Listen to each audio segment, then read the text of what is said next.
சிவரஞ்சனி கிட்ட இந்த டேட்டா நம்ம பார்த்துடலாம். சிவரஞ்சனி, நியூஸ் 18ல மட்டும்தான் பிரத்யேகமாக இருக்கக்கூடிய மேஜிக் வேர்ல்ட் பிரசன்டேஷன் இருக்கு. அதில் முக்கியமான இந்த அமர்வுகளை இந்த நம்பர்ஸை பார்த்துட்டு அதுக்கு பிறகு நம்ம விருந்தினருடைய கருத்தை கேட்பது சரியா இருக்கும்னு நினைக்கிறேன். சிவரஞ்சனி, எஸ்.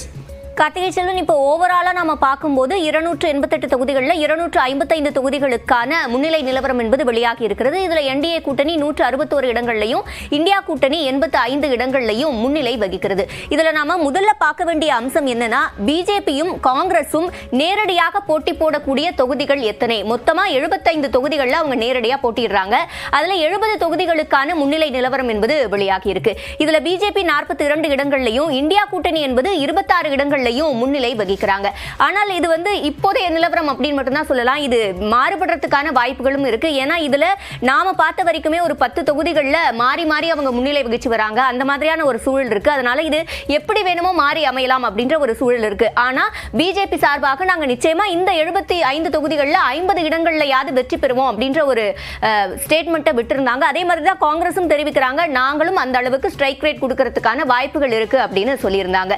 இந்த பிஜேபி காங்கிரஸ் ஃபைட்டை நாம ஏன் முக்கியமா பார்க்கிறோம் அப்படின்னா, 2024 மக்களவை தேர்தலை பொறுத்த வரைக்கும் அதுல காங்கிரஸ் நிறைய இடங்கள்ல வெற்றி பெற்றிருந்தாங்க. காங்கிரஸ் இந்தியா கூட்டணி என்பது நிறைய இடங்கள்ல வெற்றி பெற்றிருந்தது. அது ஒரு நல்ல இதுவா பார்க்கப்பட்டது. அந்த ஒரு சூழல் இங்கே இப்பயும் எதிரொலிக்கும் அப்படின்ற ஒரு எதிர்பார்ப்பு இருக்கு. அதனால இது எப்படி மாறுபடுது அப்படின்றத நம்ம பார்க்க வேண்டியிருக்கு.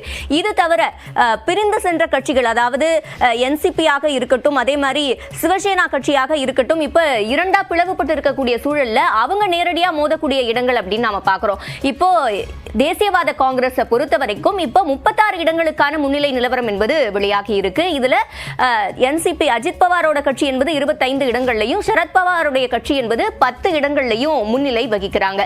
சரத்பவாரை பொறுத்த வரைக்கும் அவர் மகாராஷ்டிராவில் மிக மூத்த ஒரு அரசியல்வாதியாக இருக்கிறார். அதனால அவர் மீதான எதிர்பார்ப்பு என்பது இந்த தேர்தலில் இன்னும் அதிகம் இருக்கு அப்படின்னு நாம குறிப்பிடலாம். இதே மாதிரி அடுத்தது நாம சிவசேனாவை பொறுத்த வரைக்கும் இப்ப ஏக்நாத் ஷிண்டே சிவசேனா, உத்தவ் தாக்கரே சிவசேனான்னு 2 கட்சிகளா இருக்காங்க.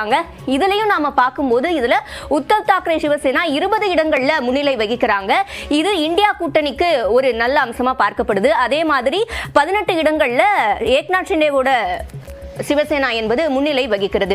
இதுதான் தற்போதைக்கு உள்ள சூழலாக இருக்கிறது. இது தவிர நம்ம டேட்டா பார்க்கலாம். இன்னமும் ரூரல் மகாராஷ்டிரா எப்படி வாக்களித்திருக்கிறது, அதே போல அங்கே இருக்கக்கூடிய முக்கியமான பிரச்சனைகள், மராத்தா ஏரியாவில் என்ன மாதிரியான வாக்களிப்பு அப்படின்னு பகுதி வாரியாக நம்ம பார்க்க இருக்கிறோம். விருந்தினர்கள்ட்ட பேசலாம். அதுக்கு முன்னதாக தற்போதைய இப்போ தேர்தல் ஆணையத்தினுடைய அதிகாரப்பூர்வ எண்ணிக்கைகள் எப்படி இருக்கு மகாராஷ்டிரா பொறுத்த வரைக்கும் அப்படின்னு பார்த்தோம்னா, கிட்டத்தட்ட பிஜேபி 100 இடங்கள்ல முன்னிலை வைக்கக்கூடியதை பார்க்கிறோம். இது அதிகாரப்பூர்வமாக தேர்தல் ஆணையத்தினுடைய எண்ணிக்கைகள்னு பார்க்கும்போது பிஜேபியினுடைய எண்ணிக்கை 100 என்பதை தொட்டிருக்கிறது.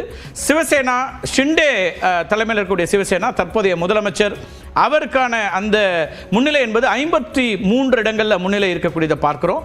அதே போல என்சிபி 33 இடங்கள்ல இருக்கக்கூடியதை பார்க்கிறோம். இதெல்லாம் முக்கியமான எண்ணிக்கைகள் இருக்கும்போது உத்தவ் தாக்கரே தலைமையில் இருக்கக்கூடிய சிவசேனா 19 இடங்கள்ல முன்னிலை வகிக்கிறது. காங்கிரஸ் கட்சி 17 இடங்களில் முன்னிலை வைக்கிறது. சரத்பவார் தலைமையில் இருக்கக்கூடிய என்சிபி அது 11 இடங்கள் இருக்கு. அஜித் பவார் தலைமையில் இருக்கக்கூடிய என்சிபிக்கு 33 இடம். அதில் 3 மடங்காக, அதில் 1/3 தான் இப்போதைக்கு சரத்பவார் தலைமையில் இருக்கக்கூடியதை பார்க்குறோம். சமாஜ்வாடிக்கு 2 இடங்கள், அதே போல் ஜேஎஸ்எஸ் 2 இடங்களில் முன்னிலை அப்படிங்கிறதுல தான் பெரும்பான்மையாக இருக்கக்கூடியதை பார்க்குறோம். இந்த இடத்துல மகாராஷ்டிராவை பொறுத்த வரைக்கும் தேர்தல் ஆணையத்தினுடைய அதிகாரப்பூர்வ முடிவுகள் அந்த கணக்கில் பார்த்தாலும் கூட அவங்களுடைய லீடிங் அப்படிங்கிறது பெரிய எண்ணிக்கையாக இருக்கக்கூடியதை பார்க்குறோம். 153 + 33 அப்படின்லாம் வரக்கூடிய எண்ணிக்கையை பார்க்க முடிகிறது.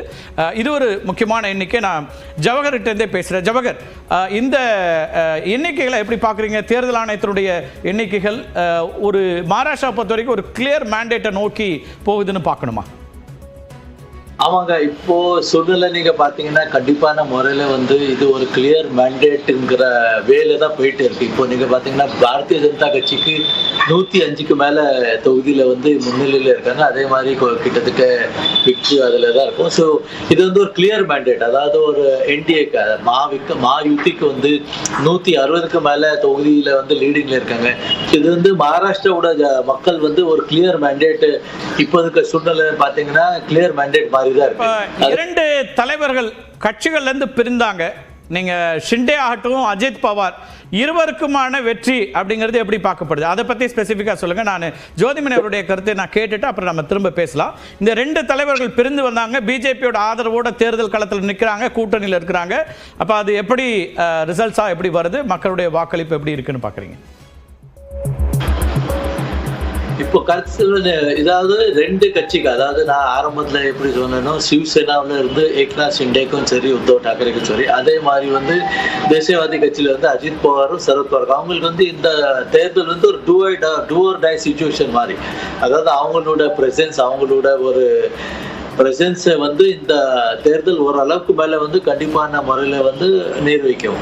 அதே மாதிரி இப்போ நீங்க ஏக்நாத் ஷிண்டேக்கு வந்து கிடைத்த தொகுதியில வந்து அதிகமான வாக்களிப்பு, அவங்களோட கட்சியில இருந்து அதிகமான எம்எல்ஏக்கள் ஜெயிச்சு வந்ததுனால வந்து இது வந்து கண்டிப்பான அவங்களுக்கு ஒரு வெற்றி. ஏன்னா அவங்க வந்து ஆரம்பத்துல இருந்து எப்படி சொல்றாங்கன்னா, பாலாசாஹ் தாக்கரேவோட ஒரு கட்சிக்கு உள்ள வாரிசு தான் அவங்க, ஆனா அவங்களோட ஒரு கொள்கைக்கான வாரிசு எங்க சிவசேனா தான். ஸோ அது வந்து இப்போ நீங்க பாத்தீங்கன்னா ஒரு அளவுக்கு வந்து மக்களும் அதை வந்து ஆதரிச்சுட்டு, அதே மாதிரி அவங்களுக்கு வந்து இந்த மாதிரி ஒரு சப்போர்ட்டும் இந்த மாதிரி ஒரு வாக்களிப்பு கொடுத்துட்டு, அதே மாதிரி அவங்களோட எம்எல்ஏ இத்தனை பேர் ஜெயிச்சு வந்ததுனால வந்து கண்டிப்பான முறையில வந்து அது ஒரு அவங்களோட கொள்கைக்கான வாரிசு வந்து இப்ப இருக்கிற சூழ்நிலை வந்து கண்டிப்பான முறையில ஏக்நாத் ஷிண்டேக்கான பேர் தான் வர்றதுக்கான வாய்ப்பு அதிகமா இருக்கு. அதே மாதிரி உத்தவ் டாக்கரேக்கு வந்து நீங்க பாத்தீங்கன்னா சீட்ஸ் இருக்கு, நேரம் ஆக ஆக கரும்பு விவசாயிகள் அதிகமாக இருக்கக்கூடிய மகாராஷ்டிராவுடைய மேற்கு பகுதியில் சரத் பவார் அஜித் பவாருடைய கட்சி பின்னுக்கு தள்ளி இருக்கிறது.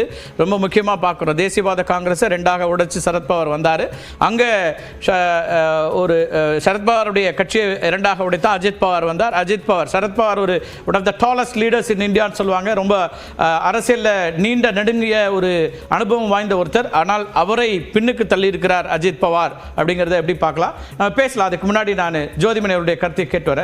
ஜோதிமணி, ஜார்க்கண்டை பொறுத்த வரைக்கும் இந்தியா கூட்டணி ஆட்சி அமைக்கும் என்பதாக தற்போதைய நிலவரங்களை பார்க்குறோம். மகாராஷ்டிரா ஒரு பெரிய எதிர்பார்ப்பு. நீங்கள் நாடாளுமன்ற தேர்தலில் ஒரு நல்ல பர்ஃபார்மன்ஸ் இந்தியா கூட்டணிக்கு இருந்தது, ஆனால் 6 மாதங்களில் அது மாறி இருக்கிறதா, எப்படி பார்க்குறீங்க?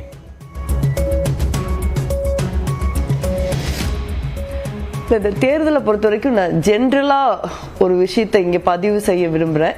அது வந்து ஒரு ஜனநாயகத்தில் நம்பிக்கையுள்ள எல்லாருமே கவலைப்படக்கூடிய ஒரு விஷயம். அது அரசியல்வாதிகளாக இருந்தாலும் சரி, ஊடகவியலாளர்களாக இருந்தாலும் சரி, மக்களாக இருந்தாலும் சரி.